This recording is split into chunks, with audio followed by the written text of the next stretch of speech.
¿Alguna vez te habías preguntado cómo funciona el sistema de las puertas levadizas de las cocheras? Bueno, en el video de hoy te voy a explicar el funcionamiento, también te voy a mostrar los componentes de este sistema. En principio tenemos un motor de 24 voltios. Este motor de 24 voltios tiene su motorreductor, lo cual este motorreductor gana una tremenda fuerza para que pueda aperturar y cerrar la puerta. Luego vamos a tener la entrada de corriente alterna por esta parte, ya sea de 110 o de 220 voltios. Ingresa al transformador y el transformador de su devanado secundario va a salir 24 voltios por esta parte en corriente alterna. Aquí podemos observar que está ingresando a la parte de la tarjeta de potencia. En principio vamos a tener un puente de diodos. Evidentemente la función de este puente de diodos de potencia es rectificar la corriente alterna de 24 voltios a corriente continua también de 24 voltios. Y luego en esta parte vamos a tener otra fuente de CDC, pues lo cual nos va a permitir tener un voltaje más limpio. Luego vamos a tener los componentes principales, los cuales se encargan de mover el motor, que son los relays. Este relay es para mover el motor en sentido horario y este relay es para mover el motor en sentido antihorario. Esto quiere decir que uno de los relays va a aperturar la puerta y el otro de los relays va a cerrar la puerta. Y aquí observamos un alambre tipo helicoidal. Básicamente esta es una resistencia de shunt. Evidentemente esto me va a permitir detectar el consumo de la corriente. Entonces cuando es excesivo quiere decir que la puerta se ha cerrado excesivamente o se ha abierto excesivamente, lo cual pues el motor se va a detener. Y en esta parte tenemos los sensores de efecto de Hall. Prácticamente estos sensores cumplen la función de encoder. Uno de ellos va a determinar cuando la puerta está cerrada y el otro va a determinar cuando la puerta está completamente abierta. Ahora, el funcionamiento de estos sensores es muy simple. Envían pulsos, lo cual la tarjeta de control determina esos pulsos e interpreta de que la puerta está cerrada o la puerta está abierta. Esto sería en cuanto a la parte de potencia. Ahora vamos al cerebro del sistema. Aquí tenemos la tarjeta de control y en la parte inferior vamos a tener el microcontrolador, que prácticamente es el que controla todo el sistema. Y también vamos a tener el receptor del control remoto, que se encuentra en esta parte. Aquí viene el conector de los sensores de efecto de Hall, que va conectado de esta manera. Bueno, si ven estas soldaduras es porque el conector que tenía en principio pues se ha sulfatado. Entonces, de alguna otra manera para probar y ver el funcionamiento lo he soldado con estaño. Pero bueno, eso ya lo voy a colocar más adelante. Bien, esto sería básicamente todo en cuanto a las partes que tiene este sistema.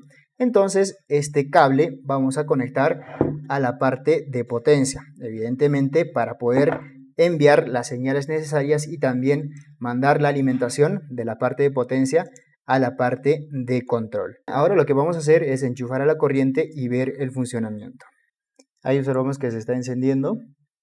Y bueno, cuando marca estos símbolos o cuando el segmento C y el segmento E está encendido, quiere decir que está disponible para que se aperture o para que se cierre la puerta. Estos dos pulsadores de alguna otra manera me va a simular cuando quiero que la puerta se abra, voy a presionar el up, cuando quiero que la puerta se cierre, voy a presionar el down. Ahora con este pulsador de set voy a realizar algunas configuraciones.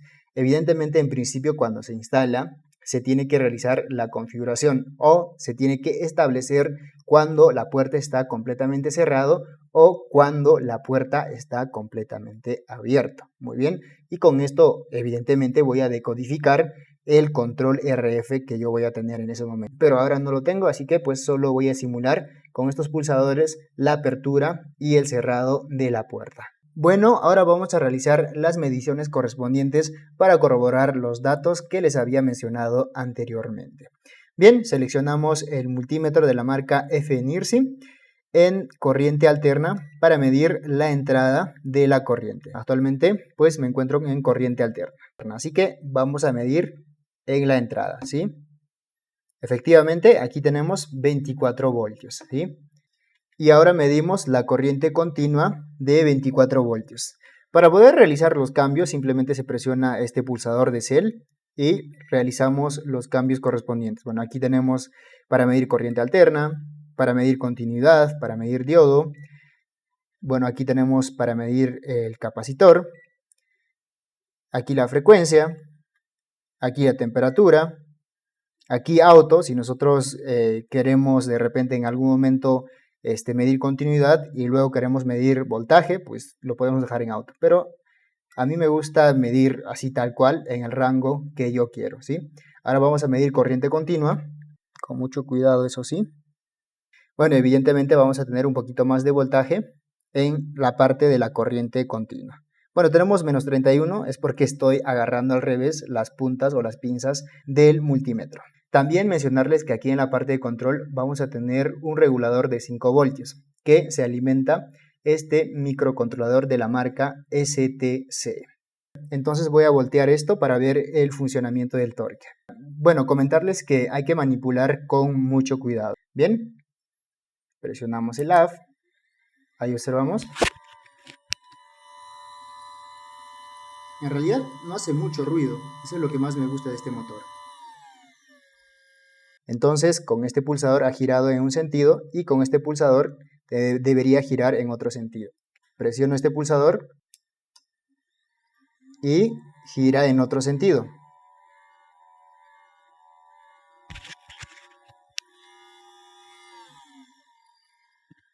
Bien, un detalle muy importante es que el motor no se apaga o no se detiene bruscamente, sino lentamente cuando ya está por llegar al final de la puerta cerrada o de la puerta abierta. Esto es gracias a un MOSFET que está controlando este motor. Bien, hemos visto el correcto funcionamiento de este sistema de las puertas levadizas.